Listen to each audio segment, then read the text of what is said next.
작별하지 않는다. 한강 장편소설. 푸른 바다에 이렇게 쳐져 있는 게 뭘까요? 네, 작가 한강님, 1970년생, 서울 신춘문예에 붉은 닻이 당선되면서 활동을 시작했다고 하고요. 검은 사슴, 채식주의자, 소년이 온다 등 작품이 많으시고 오늘의 젊은 예술가상, 이상문학상, 만해문학상 상 많이 받으셨습니다. 차례를 보면 1부 새해부터 해서 1부 안에 결정실, 폭설, 2부 밤, 작별하지 않는다, 낙하, 3부 불꽃, 작가의 말까지 나옵니다.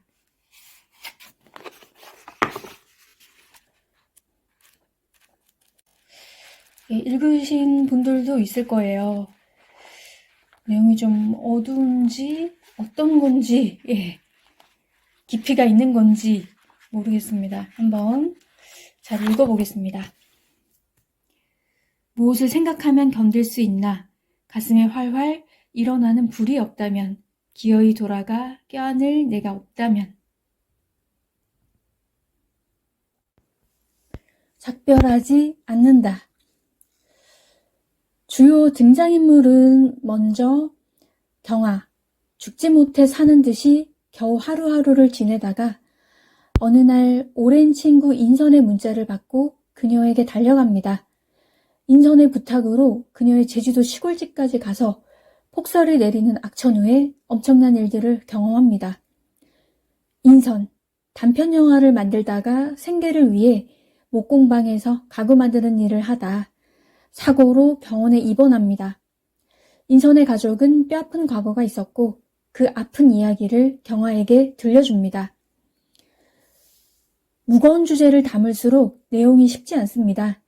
작가의 의도에 부합하면서 읽고 싶은데 어려운 숙제를 대하는 기분이 드는 것은 어쩔 수가 없어요. 책은 애절하게 외치고 있다는 느낌을 받았습니다. 경아는 인생의 뼈아픈 경험들을 한 것 같아요. 삶에 대한 의지가 없지만 혼자서 꾸역꾸역 살아내고 있었습니다. 무엇이 그렇게 그녀를 힘들게 만들었던 걸까요? 인선은 목공방에서 작업하다가 손가락이 절단되는 사고로 병원에 입원해서 친구 경아를 부릅니다.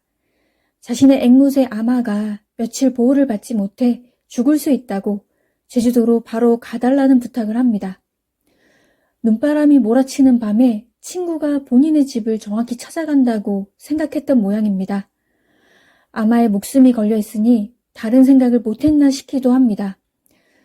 경아는 인선의 간절한 부탁에 제주도로 내려가 눈밭에서 죽을 고생을 하고 겨우 그녀의 집을 찾아냅니다.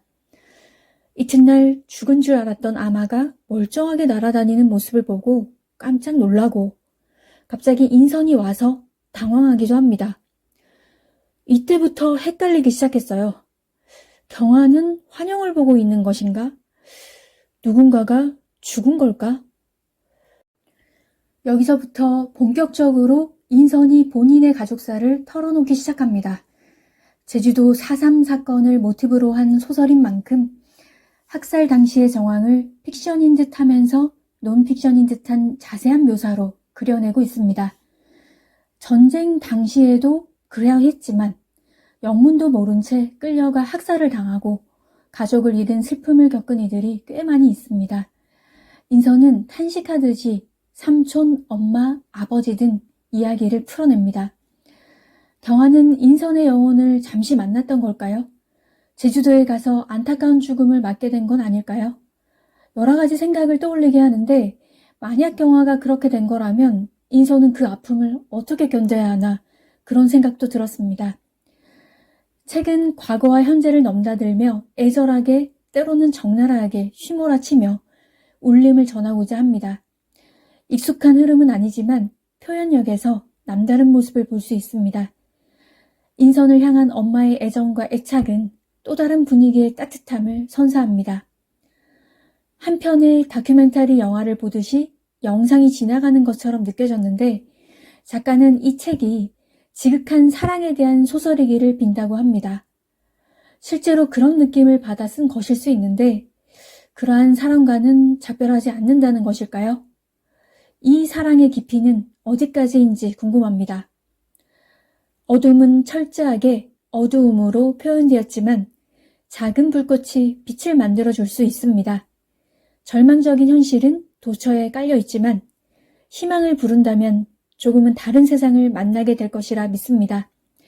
지금 우리는 현재를 함께 힘을 모아 살아가고 있습니다. 책에서 인상 깊은 부분을 읽어볼게요. 차츰 어두워지는 창밖 허공을 메우며 수직으로 떨어지고 있는 눈송이들을 나는 보았다. 밑동 아래 새가 묻힌 나무는 눈에 덮인 채 꼼짝도 하지 않았다. 이건 꿈이니? 더 이상 먹지 않는 아마를 향해 나는 손을 내밀었다.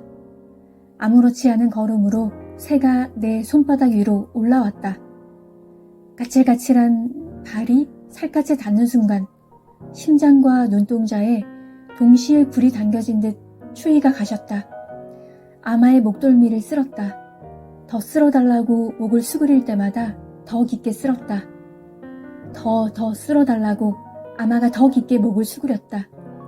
더 이상 아마가 머리를 수그리지 않을 때까지 쓸어주었다. 실증이 난 듯 날아오른 아마가 창틀 위로 옮겨 앉았을 때 까칠한 발이 방금 내 손바닥을 밀며 남긴 약간의 무게와 힘을 곱씹으며 나는 새를 건너다 보았다. 거긴 추울 텐데 아마? 나는 말했다. 바람이 다 새어 들어올 텐데. 죽은 다음에도 추운 게 있나? 다음 순간 나는 생각했다. 배고픔이 있다면 추위도 있겠지? 공방에 있는 화목난로가 생각난 것은 그때였다. 거기 불을 지피면 이것보다 따뜻할 거다. 냄비를 가져가 죽을 끓일 수도 있다. 기다려 아마. 식탁을 짚고 일어서며 나는 말했다. 불 피워놓고 올게. 아마가 창틀에서 날아올랐다. 식탁 위 가등으로 옮겨와 앉으며 삐 길게 울었다. 늘어뜨려진 전선이 흔들리는 대로 가등 위에서 그네를 타는 아마를 향해 나는 웃었다. 금방 데리러 올 거야. 간밤 공방과 안채로 오가며 내가 내놓았던 발자국은 흔적도 남지 않았다. 눈을 뚫고 가려면 처음부터 다시 길을 내야 했다. 눈에 묻혀 자루끝만 보이는 삽을 꺼내 털다 말고 나는 멈췄다.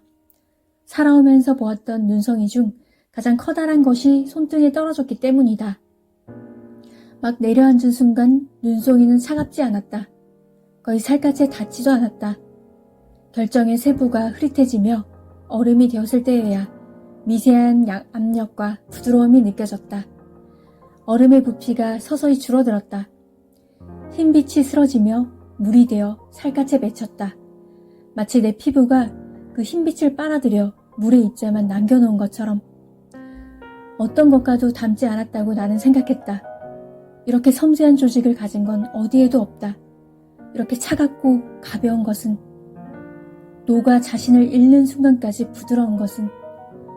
이상한 열정에 사로잡혀 나는 눈 한 줌을 움켜쥐었다가 펼쳤다. 손바닥 위에 놓인 눈이 새털처럼 가벼웠다. 손바닥이 연한 분홍빛으로 부푸는 동안 내 열기를 빨아들인 눈이 세상에서 가장 연한 얼음이 되었다. 잊지 않을 거라고 나는 생각했다. 이 부드러움을 잊지 않겠다. 그러나 이내 견딜 수 없이 차가워져 나는 손을 털었다. 흠뻑 젖은 손바닥을 코트 앞자락에 문질러 닦았다. 삽시간에 딱딱해진 손을 남은 손에 비볐다. 열기가 지펴지지 않았다. 몸속 온기가 모두 손을 통해 빠져나간 듯 가슴이 떨려왔다. 네, 여기까지입니다. 책은 다양한 것들을 나에게 줍니다. 단순히 재미만 쫓으면 편식하듯이 뭔가 부족함을 느끼기에 깨우침과 안타까움과 놀람과 격정과 허탈함까지도 다 겪어보면서 인생의 일부분을 지나가고 있습니다.